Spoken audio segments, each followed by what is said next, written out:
An IP address is a unique number that identifies each machine connected to the internet, whether it's a router, printer, smartphone, web server, or any connected device. The series of numbers you see above each machine is their IP address. These IP addresses allow different machines connected to the internet to communicate with each other, much like phone numbers for us. When you want to communicate with someone, you do it through their phone number, which is unique. IP stands for Internet Protocol. As the name suggests, it's a protocol, or in simpler terms, a communication language that allows computers to exchange information on a computer network. Thus, on the internet, computers communicate with each other through a set of protocols, including the Internet Protocol. Note that the IP protocol is used on the internet, but not exclusively. The Internet Protocol is also used for exchanging messages between machines on a local network. And this IP protocol uses numerical addresses, called IP addresses. There are two types of IP addresses. The ones we've seen so far are public IP addresses. These are the ones used on the internet. A public IP address is directly accessible on the internet. Generally, public IP addresses are held by for-profit organizations. Therefore, there is an identifiable owner for different IP addresses. So, yes, it's possible to trace the origin of a public IP address, especially with organizations that own these public IP addresses, such as internet service providers, who assign public IP addresses to modems. Now let's talk about private IP addresses. Not all IP addresses are usable on the internet, and around 600 million addresses are reserved, out of the possible 4 billion, for specific uses. 15% of IP addresses are not usable. These are addresses within these following ranges you see here. These private addresses are used internally, within an organization, or by an individual, within a private network, where each device is assigned a unique private IP address.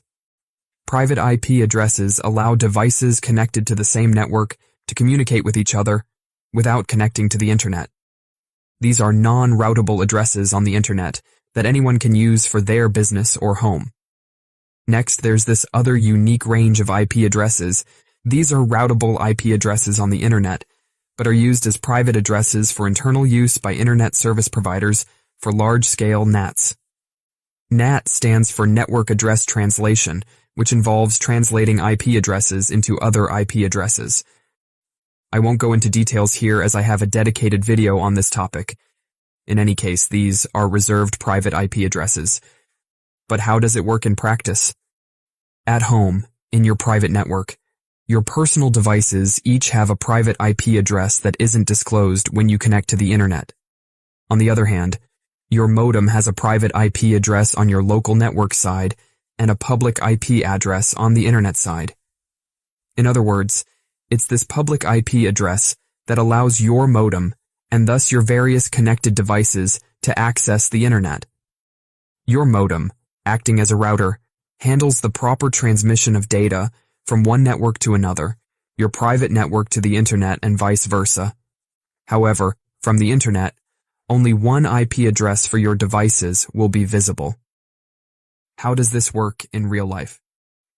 This means that from your computer at home, when you want to access a website like wikipedia.org, your browser needs the IP address to contact the right web server hosting the website. But remembering something like 95.145.2.3 is complicated, not to mention all the other IP addresses. That's why today we use domain names like wikipedia.org. However, your web browser still needs to find the IP address of the web server hosting the site to access it. For this, it relies on the domain name system, or DNS, to know the IP address associated with the corresponding domain name. And it's this IP address that allows the browser to know which web server to contact. The role of the DNS is simply to associate a domain name with an IP address. Until now, we've seen addresses known as IPv4. In the current IPv4, an IP address is presented in this form, each XX being a number from 0 to 255. I'll spare you the tedious calculations, but with this type of naming, the number of IPv4 addresses is limited to about 4 billion addresses available. Today, almost all of the Internet's IP addresses have been allocated, and there aren't many left. To address this shortage, A new generation of addresses, the IPv6 standard, has emerged. IPv6 addresses are based on hexadecimal notation and have this form. Once again, I'll spare you the tedious calculations, but all this is to say that we'll have approximately 340 sextillion addresses available, 340 followed by 36 zeros. Yes, it's enormous. I don't think we'll have an IP address shortage anytime soon, and IPv6 will be the topic of another video. Today, many ISPs offer both IPv4 and IPv6 internet access simultaneously. If compatible, your equipment probably has an IP address of each type to browse the internet and watch this video.